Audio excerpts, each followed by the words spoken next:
Semenjak bercerai dari komedian Sule, kehidupan Natalie Holzer masih jadi perhatian.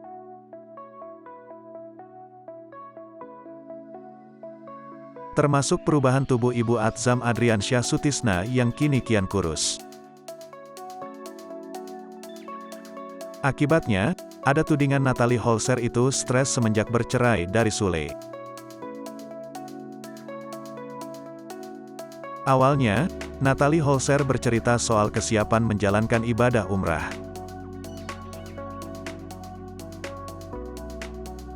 Natalie Holzer pun mempersiapkan banyak hal sebelum berangkat umrah.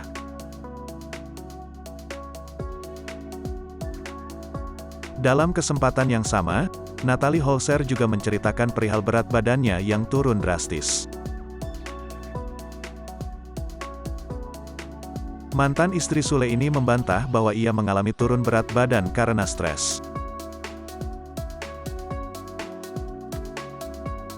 "Nggak ada stres," ucap Natalie Holzer.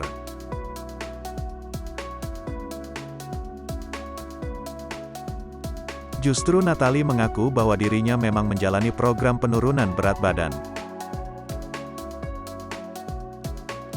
Dia mengaku berat badannya naik drastis setelah hamil dan melahirkan. Oleh karena itu, dia melakoni program diet agar tak terlalu gemuk.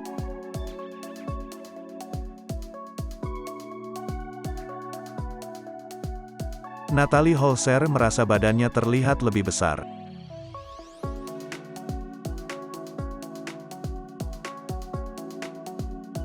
Sehingga, ia menjalani diet hingga berat badannya turun.